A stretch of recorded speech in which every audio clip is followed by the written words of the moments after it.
नमस्कार साथियों, स्वागत है आपका BHUBA स्टडी चैनल में। तो आज से हम लोग जो फर्स्ट ईयर के जो नए बच्चे आए हैं और जिनका सब्जेक्ट हिंदी है उसके बारे में पढ़ेंगे। अब उसके सिलेबस के बारे में हम लोग देखेंगे। मैं आशा करता हूँ कि आप लोगों ने जो मैंने पाठ्यक्रम पे सिलेबस बनाई थी, पाठ्यक्रम पे वीडियो बनाई थी, वो आप लोगों ने देख ली होगी।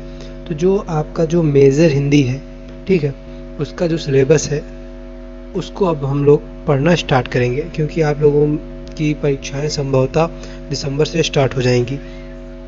तो वही सबसे पहले जो आपके में कवि हैं वे हैं कबीर दास, ठीक है।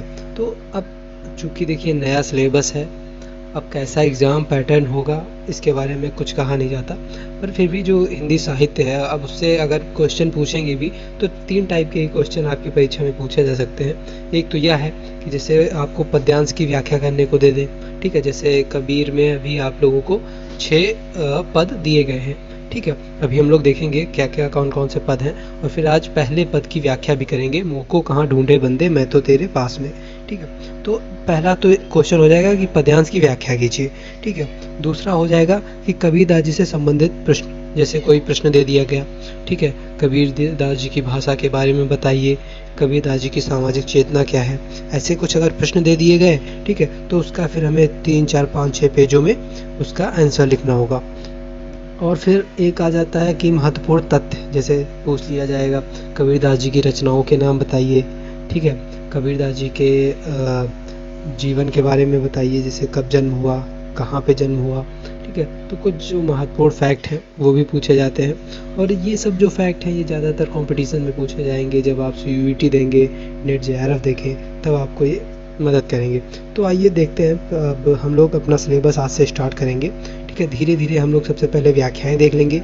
ये 6 व्याख्याएं हैं, अभी हम लोग डिटेल में देखेंगे ये सब चीज़ें, ठीक है। तो ये सारी जो व्याख्याएं हैं ये हम लोग कवर करेंगे। उसके बाद फिर कबीर दास जी से जो संबंधित प्रश्न पूछे जा सकते हैं, ठीक है, उनको देखेंगे। तो आप लोग अच्छे से पढ़िए, क्योंकि जैसे ये सारी जो पंक्तियां हैं, ठीक है, आप लोग अच्छे से इन पंक्तियों को भी ध्यान रखिएगा, क्योंकि कभी कभी पूछ लेता है कि मान लीजिए ये पूछ लिया, खोजी होए तो तुरते मिली हो पल भर की तलाश में, ठीक है। तो ये पंक्ति पूछ लेंगे किसकी है, ठीक है। तो ऐसे भी एक एक नंबर में क्वेश्चन पूछ सकते हैं। तो आइए देखते हैं। मोह को कहाँ ढूंढे बंदे, मैं तो तेरे पास में, ये पहला पाठ्यांश हो जाएगा, ये पहला पद होगा। इसी प्रकार के 6 पद हैं, ये दूसरा हो जाएगा, ये तीसरा, चौथा, 5वां और 6ठा, ठीक है। ये आपको 6 पद पढ़ने हैं और 6 पदों की व्याख्याएं पढ़नी है। कोई भी पद की व्याख्या आपकी परीक्षा में पूछी जा सकती है। तो आइए आज से स्टार्ट करते हैं। पहला है पद, मोह को कहाँ ढूंढे बंदे, मैं तो तेरे पास में, ना मैं देवल ना मैं मस्जिद ना काबे कैलाश में, ना तो कौने क्रियाकर्म में नहीं योग वैराग में, खोजी होए तो तुरते मिली हो पल भर की तलाश में, कहें कबीर सुनो भई साधो सब श्वासों की श्वास में, ठीक है। तो ये आपका पद हो जाएगा। अब इसकी व्याख्या करना है। तो व्याख्या कैसे करना है, आप लोग देखिए 12th के बाद अब पहली बार हिंदी साहित्य पढ़ रहे हैं, तब थोड़ा परिवर्तन आएगा ही, ठीक है। अब इसमें क्या है, जैसे ये पंक्तियाँ होंगी, आपको ये पंक्तियाँ दी जाएंगी, उस कहेंगे कि इसकी संदर्भ सहित व्याख्या कीजिए, ठीक है। तो संदर्भ सहित व्याख्या का अर्थ हो जाएगा कि संदर्भ लिखना है, प्रसंग लिखना है, व्याख्या लिखना है, फिर विशेष एक जो है वो लिखना है। कैसे लिखना है वो मैं आपको बताता हूँ। जैसे ये पंक्तियाँ आप लोगों ने देख ली ना, अब हम लोग क्या करेंगे पेपर में, सबसे पहले ब्लैक स्केच से हेडिंग डालेंगे संकेत, ठीक है। संकेत में हम लोग शुरुआत के 2-3 अक्षर और लास्ट के 2-3 अक्षर लिख देंगे कि हाँ इस पद की हम व्याख्या करने जा रहे हैं, संकेतिक रूप में हम लोग बता देंगे। फिर हम लोग संदर्भ डालेंगे। तो अब संदर्भ में होगा कि प्रस्तुत पद्यांश हजारी प्रसाद जी द्वारा रचित, हजारी प्रसाद द्विवेदी पूरा नाम होगा इनका, प्रस्तुत पद्यांश हजारी प्रसाद द्विवेदी जी द्वारा रचित कबीर नामक पुस्तक से उद्धृत है, ठीक है। ये जो कबीर पुस्तक है इनकी बहुत ही प्रसिद्ध पुस्तक है कबीर दास जी के बारे में, ठीक है। ये इस पुस्तक की मैं PDF भी अभी टेलीग्राम ग्रुप आप लोग ज्वाइन कर लीजिए, लिंक में मैं डिस्क्रिप्शन में लिंक डाल दूंगा, ठीक है, उस पर मैं भेज दूंगा। आप लोग ये बुक पढ़ लीजिएगा अगर समय मिलेगा, वरना मैं तो पढ़ा ही रहा हूँ आप लोगों को, ठीक है। तो ये बुक जो उन्होंने लिखी है उसमें ही कुछ पद जो हैं, कुछ इनके दोहे हैं, उसको संकलित किया है। तो वहीं से इस पद को उठा के हमारे पाठ्यक्रम में जोड़ा गया है। तो वही हम लोगों को संदर्भ लिखना है कि कहाँ से ये पद है और किसने लिखा है। तो संदर्भ में ये बताया जाता है। प्रस्तुत पद्यांश हजारी प्रसाद जी द्वारा रचित कबीर नामक पुस्तक से उद्धृत है। इसके रचयिता भक्ति काल की निर्गुण काव्यधारा की ज्ञानाश्री शाखा के सर्वश्रेष्ठ कवि कबीरदास जी हैं। अब मैंने आप लोगों को ये बताया नहीं है। देखिए, जो भक्ति काल है, ठीक है, भक्ति काल में दो धाराएं हैं। एक तो हो जाएगा कबीरदास जी, ये भक्ति काल जो हिंदी साहित्य है उसको 4 कालों में बांटा गया है। पहला तो आदिकाल, भक्ति काल, रीति काल, आधुनिक काल, ठीक है। तो अब इसमें से भक्ति काल हम लोगों को पढ़ना है, क्योंकि कबीरदास जी हैं वो भक्ति काल के ही अंतर्गत आते हैं। सूरदास, मीराबाई जो भी हैं वो भक्ति काल हैं। तो आपके में जो ये सिलेबस है इसमें आप लोगों को भक्ति काल ही पढ़ना है, ठीक है। तो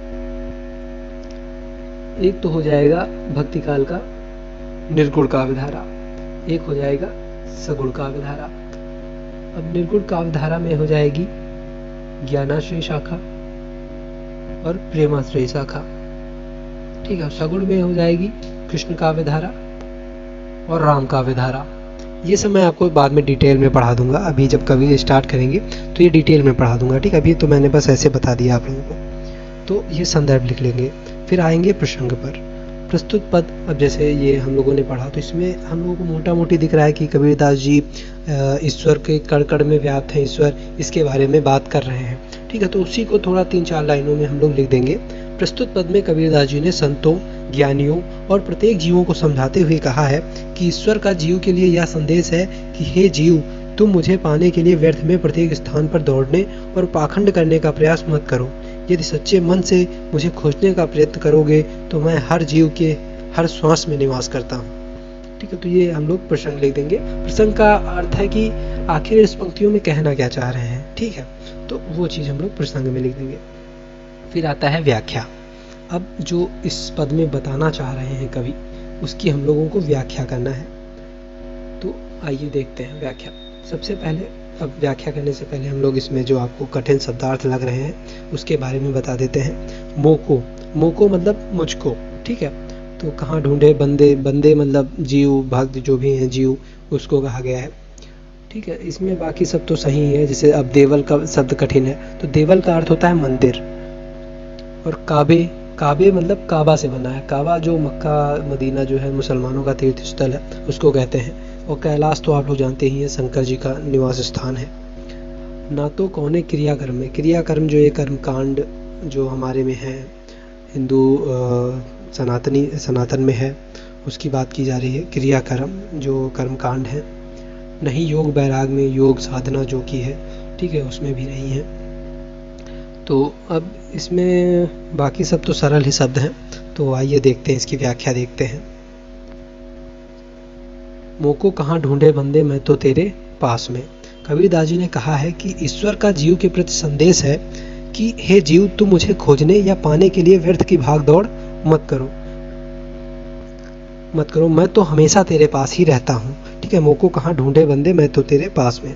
ना मैं देवल, ना मैं मस्जिद, ना काबे कैलाश में, लेकिन अज्ञानता के कारण तुम मुझे नहीं पाते हो, ठीक है। ये हम अलग से कारण लिख देंगे। मुझे खोजने के लिए किसी मंदिर या मस्जिद या मक्का या कैलाश पर्वत पर जाने की कोई आवश्यकता नहीं है, और न मुझे प्राप्त करने के लिए किसी कर्मकांड या सांसारिक दिखावे की आवश्यकता है। ना तो कौने क्रियाक्रम में, ना ही योग वैराग में, ठीक है। ये लाइन है, उसकी व्याख्या है। योग साधना या संन्यास धारण करने से भी कोई लाभ नहीं है। खोजी होए तो तुरते मिली है, पल भर की तलाश में। यदि कोई मेरा सच्चा भक्त है और सच्चे मन से खोजने का प्रयास करता है तो थोड़े ही प्रयास में मैं उसे आसानी से मिल सकता हूँ।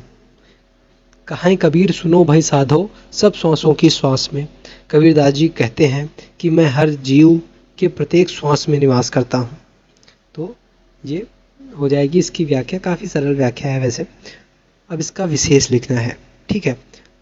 प्रस्तुत पद में कबीर ईश्वर के कड़कड़ में व्याप्ति का बखान कर रहे हैं। तो पहले तो एकदम एक लाइन में हम लोग उसका एकदम जस्ट जो मूल अर्थ है, जो क्या इसमें बताना है, वो ऐसे ही लिख देंगे कि इस विशेष चीज़ के बारे में कवि यहाँ पे बात कर रहा है, ठीक है। अब दूसरी बात, ये तो हो गया भाव पक्ष। भाव के बारे में बता रहे हैं कि किस भाव का व्याख्यान किया जा रहा है। फिर अब इस पंक्तियों में आपको क्या काव्य सौंदर्य नजर आ रहा है। अब आपको पढ़ना पड़ेगा यहाँ पे काव्य शास्त्र, साहित्य शास्त्र। ये तो साहित्य हो गया, ये लिखा जो इन्होंने ये साहित्य हो गया। अब इसमें कौन सा छंद है, कौन सा रस है, कौन सा अलंकार है, ठीक है, क्या काव्य गुण है, तो ये सब चीज़ें जो हैं, प्रतीक क्या है, बिंब क्या है, तो ये सब जो चीज़ें हैं वो आप जब साहित्य शास्त्र पढ़ेंगे, ठीक है, तब आपको उसके बारे में पता चलेगा। उससे ही आप विशेष लिख सकते हैं। अब जैसे यहाँ आप देखेंगे कि जो पंक्ति है सब श्वासों की श्वास में, आखिरी में जो पंक्ति है, तो उसमें अनुप्रास अलंकार है। अब अनुप्रास अलंकार क्या होता है, ठीक है, छंद क्या होते हैं, रस कौन सा है होता है, तो ये सब जो आपको पता होगा तभी आप किसी पंक्तियों का विशेष देख पाएंगे। तो इसके लिए मैं सोच रहा हूँ कि एक क्लास स्टार्ट करता हूँ साहित्य शास्त्र की, एकदम बेसिक से आप लोगों को साहित्य शास्त्र पढ़ाता हूँ, ठीक है। तो आप लोग बताइएगा जैसा होगा तो मैं स्टार्ट कर दूंगा वो भी क्लासेस। प्रस्तुत संपूर्ण पद में शांत रस व्याप्त है, ठीक है। छंद, अब कौन सा छंद है इसमें, तो ये इसमें पद है छंद, ठीक है।